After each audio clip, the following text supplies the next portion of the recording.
Bonjour à tous, chers amis, la paracha Vayetze. Paracha qui nous parle de beaucoup de sujets, bien sûr. On a parlé lundi soir dans le cours, très très riche sur la jalousie. Est-ce que la jalousie c'est un bon défaut? On a dit que oui, parce qu'il y a une différence entre être jaloux et envieux. Et on a bien sûr expliqué comme quoi, qu'est-ce qu'on a expliqué? On a expliqué la différence entre Rachel et Léa. Hier soir, dans le Drash à Charenton, on a expliqué sur Rachel comment ça se fait que c'était la seule qui n'a pas été enterrée dans le caveau des patriarches et qui a été enterrée en pleine route. Mais aujourd'hui, on va voir sur le long débat, qui est d'ailleurs le chumash du jour, avec la richesse de Yaakov. La richesse de Yaakov et comment il a été roulé une fois de plus par Lavan. Les miracles qu'il a eu avec les moutons tachetés, qu'ils ont grandi chez lui. Ouais. On va voir en général le fait que les patriarches, ils ont travaillé en étant des bergers. Qu'est-ce que ça représente et qu'est-ce que ça représente le troupeau en général. Bien sûr qu'on voit aussi comment Yaakov et Esav sont en train de se réveiller. Ils sont en train. La réponse à la question, c'est que non. Mais on voit comment Yaakov, quand on voit la paracha, on voit, c'est tellement long. Tout le chumash aujourd'hui, c'est tellement long.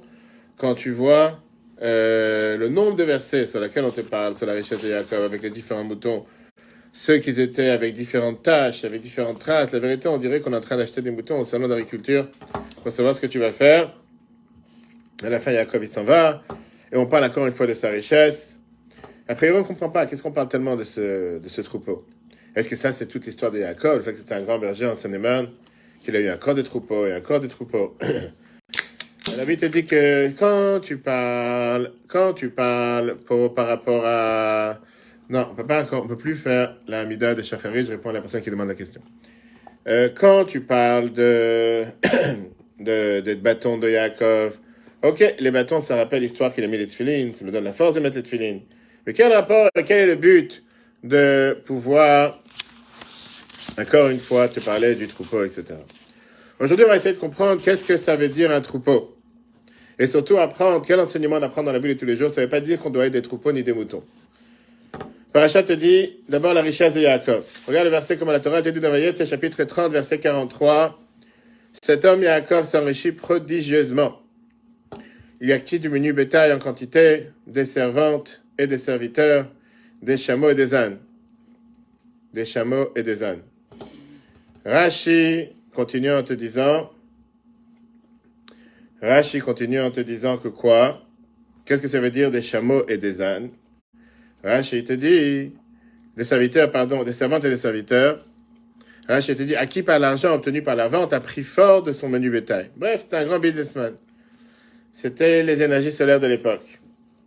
Parashat Vayishlach, on continue la semaine prochaine encore une fois avec les affaires de Yaakov. On te dit comment Yaakov, il a envoyé les anges pour transmettre à Esav et il lui a dit, Vayi l'ishav v'chamor.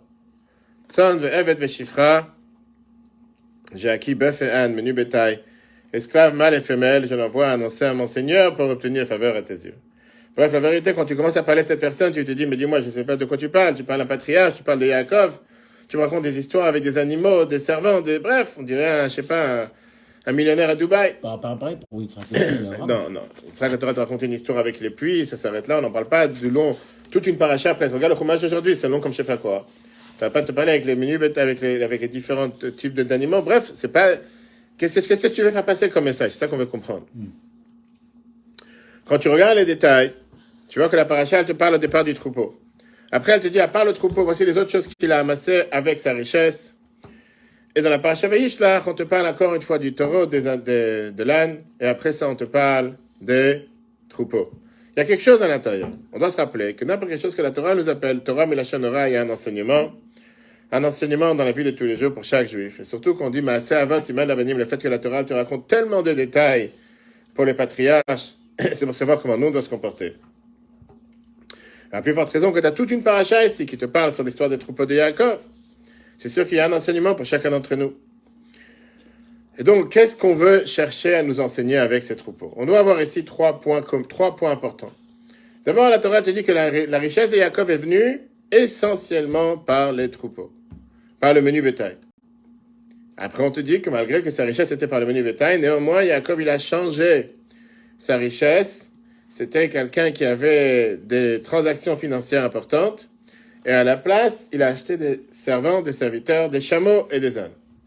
Après ça, quand la Torah te dit qu'il a envoyé les cadeaux à Esav, on mentionne encore une fois le troupeau, après qu'on a mentionné le taureau et les ânes, pas comme dans la paracha Vayetze.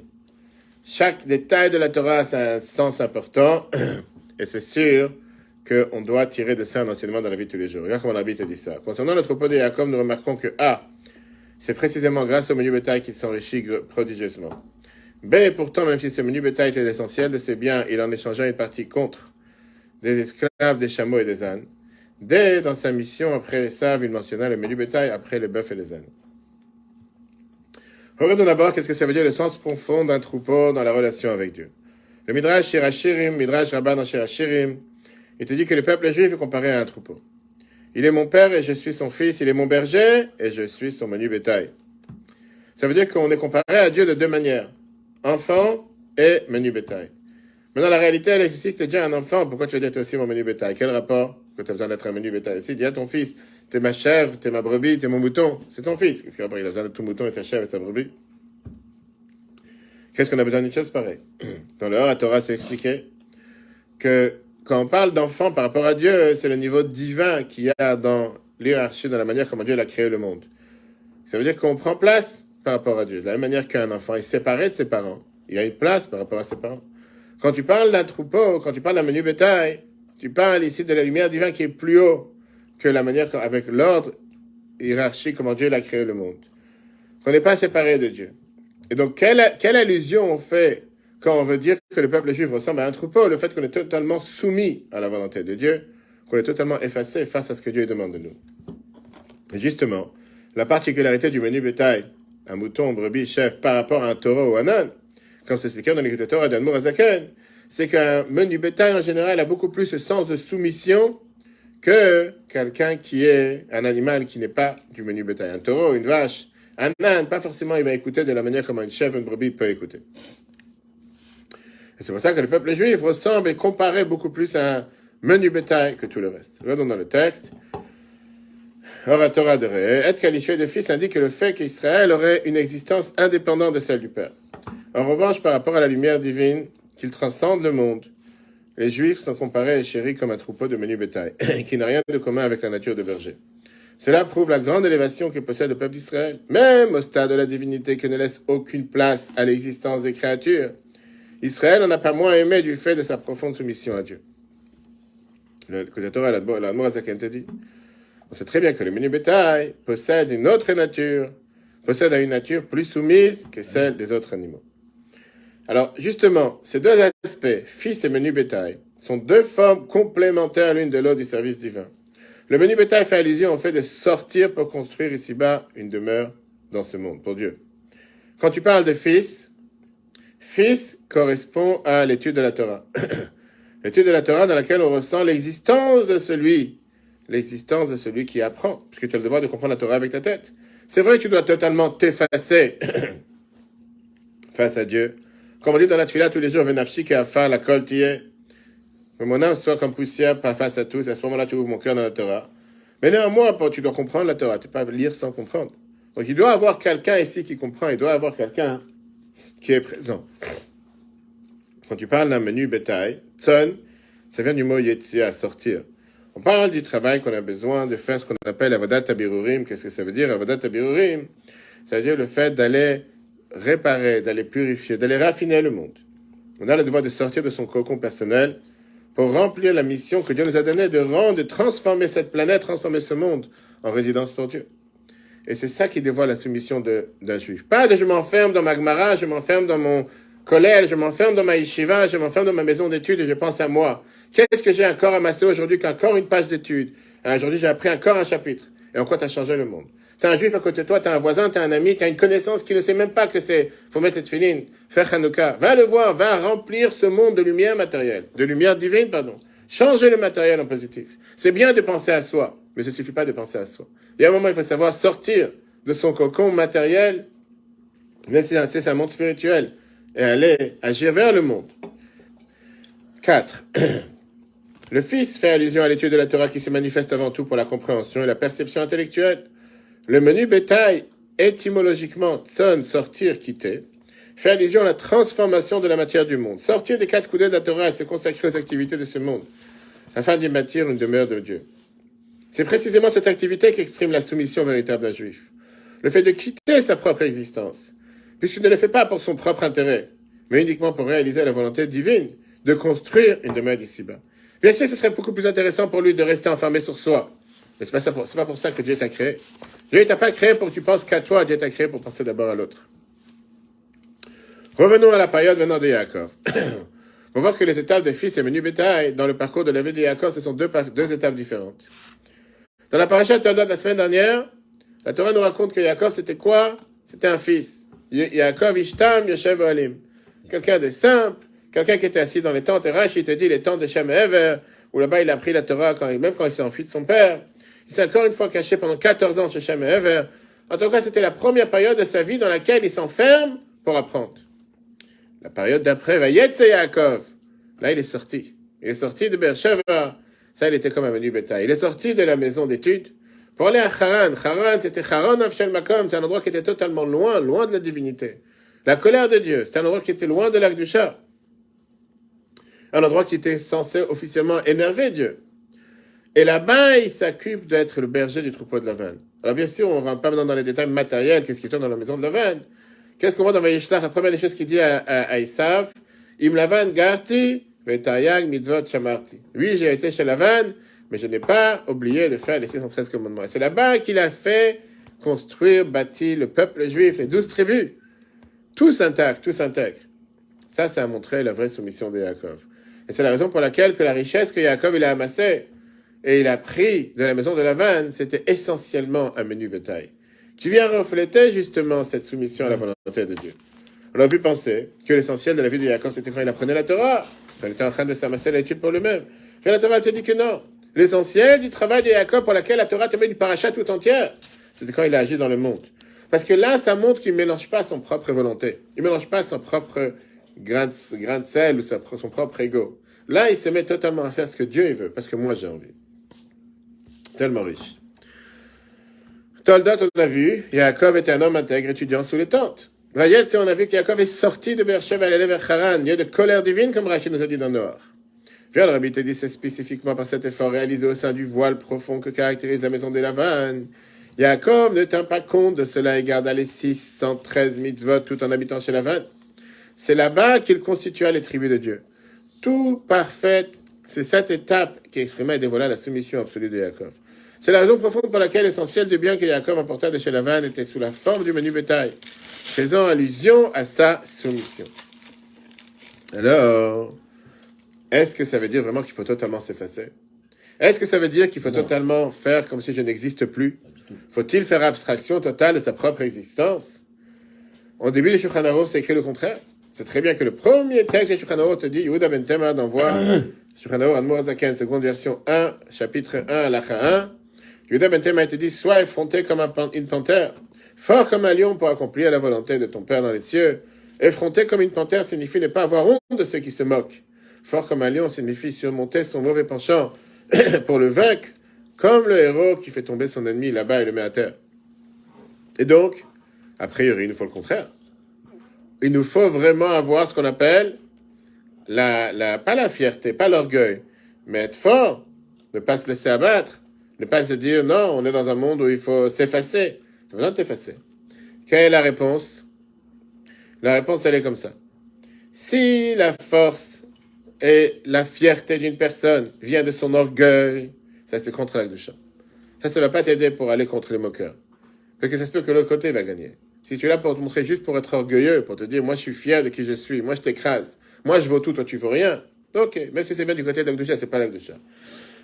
Quand tu es avec cette fierté, parce que la Torah elle a demandé, qu'est-ce que ça veut dire? Pas pour faire ce que moi j'ai envie. Fierté, ça veut dire que quand j'ai une mission à remplir, il y a même un mur en béton portugais qui ne peut pas m'effacer. Très j'aimerais portugais parce qu'ils sont faits avec de la ferraille et du béton. Avant de les casser, c'est des semaines de travail. Si tu sais que ça, c'est ce que Dieu il attend de toi, allumer les bougies de Hanouka, organiser une allumage de Hanouka, obtenir les permis, il n'y a personne qui pourra faire que tu ne peux pas les obtenir. Tu vas te battre et tu vas les avoir. Parce que c'est ce que Dieu il attend de toi, de répandre la lumière à l'extérieur, par exemple. Donc ça, c'est ce qu'on appelle être effronté de manière positive. Et ça peut combattre tous les empêchements et les épreuves qui sont sur la route. Maintenant, on comprend pourquoi Yaakov il s'est mis à vendre le menu bétail et il a acheté avec ça des autres biens. Même celui qui, au départ, l'essentiel de son travail, c'est le menu bétail, il ne peut pas se suffire de servir Dieu, d'être totalement effacé. Tu dois mettre toutes tes forces et toute ta tête et réfléchir avec qui tu es. Mais pour ça, tu dois avoir deux conditions. Ça ne doit pas être parce que je suis totalement autonome et je me représente parce que je suis un tel ego et je peux écraser tout celui qui est sur ma route comme un bulldozer. Mais ça doit être une conséquence du fait que je suis soumis à la mission que Dieu m'a donnée. Comme le fait qu'il a acheté les biens avec l'argent de quoi? L'argent du menu bétail qui représente la soumission. Et cette soumission doit toujours être son leitmotiv, son manière de vivre, sa vision dans la vie. C'est son travail essentiel. Puisque même une fois qu'il a acheté des autres biens, il est toujours resté essentiellement avec du menu bétail. Regarde comment l'habitude dit ça. Si la force exprimée est un effet de sa propre existence, cela est le contraire de la sainteté, ne peut donc pas être utile à la lutte contre les moqueurs et les opposants à la Torah et aux mitzvot.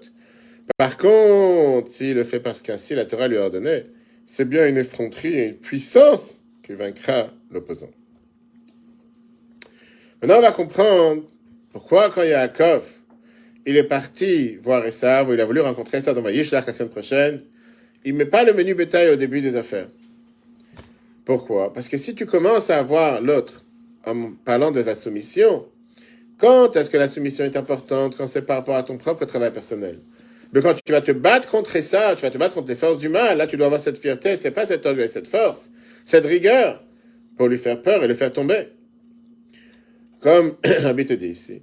Pour effrayer ça, Yaakov devait tout d'abord lui faire comprendre et ressentir sa fermeté, celle de la sainteté. Cependant, tout cela concerne uniquement ce que le camp opposé doit percevoir. Pour soi-même, en revanche, on doit savoir la vérité et en garder la conscience permanente que cette détermination est une conséquence de la soumission. Bien plus, la propriété essentielle d'un juif et son menu bétail, sa soumission. Donc, il faut être bipolaire. Il y a ce que tu fais représenter à l'extérieur et il y a ce que tu es à l'intérieur. À l'intérieur, tu dois être totalement effacé face à la mission de Dieu. Face à l'extérieur, face à l'adversaire, face à l'ennemi, face à ton mauvais penchant, face à Yitzhara, ou face à celui qui veut t'empêcher d'avancer dans la Torah et les mitzvot. Là, tu dois avoir la plus grande fermeté et la plus grande dureté. Quel enseignement on apprend de ça? Un enseignement richissime pour chacun d'entre nous. Première des choses, on doit se rappeler le premier mot de la paracha de cette semaine, Vayetze. Dieu te donne un ordre, sors dehors, va éclairer le monde. Première des choses. Bien sûr que pour ça, tu dois être préparé, tu dois être vacciné contre tous les virus. C'est pour ça que Yaakov est d'abord enfermé pour apprendre la Torah, mais il faut savoir qu'il y a un moment, il faut arrêter de s'enfermer, sortir dehors. Et comme l'Admor Azaken, il dit dans le Tanya que dans nos jours, l'essentiel c'est l'action, pas comme au temps de l'Agmara, que au temps des gens de l'Agmara, l'essentiel c'était l'étude de la Torah, il n'y avait pas tellement à agir dans le monde, parce que le monde était totalement beaucoup plus pur et plus purifié. Surtout qu'aujourd'hui, on ne parle pas maintenant de rendre le peuple juif des grands lames d'anime, et des juifs qui vont être des grands érudits à s'asseoir à apprendre la Torah tous les jours. On parle maintenant d'un sauvetage de Neshamot. Allez sauver des juifs. Faire en sorte que des juifs commencent à pratiquer la Torah et les mitzvot, comme on fait tous les jours enseignement. Eux, leurs enfants, jusqu'à la fin de toutes les générations. Fameux enseignement entre l'Admor Azaken et l'Admor Emtsei qu'on a ce Shabbat, le jour de la Hinoula et la naissance de l'Admor Emtsei. La semaine prochaine, on aura une tête qui se lève avec l'Admor Azaken. Sur l'enfant qui pleure, que l'Admor Emtsei, le fils de l'Admor Azaken, il était tellement dans son étude, dans sa prière, qu'il n'a pas fait attention qu'un enfant est tombé en train de pleurer son fils. Et l'Admor Azaken, il est venu et lui a dit que on ne peut pas être avec une apathie face à la voix d'un enfant juif qui pleure. On ne parle pas maintenant d'un enfant en bas âge. On parle d'un enfant, même quelqu'un qui a des manques de connaissances de la Torah et les mitzvot, et qui attend qu'on vienne les repêcher, qui attend qu'on vienne les chercher pour les rapprocher à la Torah et les mitzvot. Et ça, c'est le travail des shluchim, mais particulièrement dans un endroit comme la Seine-et-Marne. Tu ne peux pas te dire, il avait qu'à apprendre quand il était petit. C'est pas parce que ma faute qu'il a 30 ans, il n'a jamais mis les tefilines, il ne connaît pas la paracha, ou il ne sait pas comment mettre les tefilines. C'est ton devoir, c'est toi de faire de tout ce que tu peux pour aller lui enseigner. Mais l'habitude ici, pour ça, il y a une condition. Si tu veux que le travail réussisse, il faut le faire avec soumission, avec effacement. Remplir la mission de Dieu. Éclairer l'obscurité de l'exil, à ce moment-là, tu vas réussir. À ce moment-là, tu pourras t'adapter à n'importe quelle sorte d'élève. Comme Yaakov Avinu, que sa bénédiction s'est adaptée à chaque situation. Quand Lavan, il lui a dit qu'il y aura tel type de troupeau, c'était tel type de troupeau. Quand il a changé le contrat, sa bénédiction s'est adaptée. La bénédiction que Dieu lui a donnée s'est adaptée au changement du contrat. Et ça va faire qu'on se prépare à la délivrance. Quand chaque juif va venir et pouvoir rejoindre le grand train avec le locomotive à la tête pour pouvoir venir et voir la venue de Mashiach. Particulièrement l'année de Hakel, comme la Bible a expliqué cette année dans Vayetze 1988, que Yaakov a fait mis en place tout le peuple juif, d'Avka Haran, en dehors d'Israël, jusqu'à Yosef. Et l'enseignement est que notre devoir, c'est de tout faire, de rassembler chaque juif pour le ramener vers la Torah et les mitzvot, qui à son tour, lui aussi, va ramener les autres juifs. Le mot Zaken Antani a été dit en ces temps de talon de Mashiach, la fin des temps, la phase essentielle du service de Dieu est l'action concrète. Alors qu'à l'époque du Talmud, c'est l'étude de la Torah. Le service de Dieu doit être celui de Vayetze, sortir dans le monde et le rendre lumineux. Particulièrement notre génération. Il s'agit de sauver des vies, littéralement. On sauve ainsi l'âme d'un juif et de ses enfants jusqu'à la fin de toute la génération, afin que tous conservent leur judaïsme et se comportent comme un juif doit se comporter. Il y a aussi un autre point. Pour que cette action connaisse une grande réussite, elle doit être menée avec soumission pour accomplir la mission confiée par Dieu, celle d'éclairer l'obscurité de l'exil. Peu importe alors où l'on est envoyé par Dieu, même si on est en Seine-et-Marne, on s'investit de toutes ses forces. C'est ainsi que chaque juif et tous les juifs se préparent à la délivrance véritable et concrète. Voilà, chers amis, merveilleux enseignement du Rabbi de ce Shabbat, Parasha Vayetze, avec cet enseignement tellement riche qui nous donne la leçon comment chacun d'entre nous doit se comporter, pas seulement les shluchim, mais chacun d'entre nous a le devoir de se dire, est-ce que maintenant je vais consacrer 1 heure à moi-même ou je vais consacrer 1 heure pour un autre juif? Le cours en replay sur etora.fr ainsi que l'application eTorah. Que de bonnes nouvelles, si Dieu veut, à la semaine prochaine.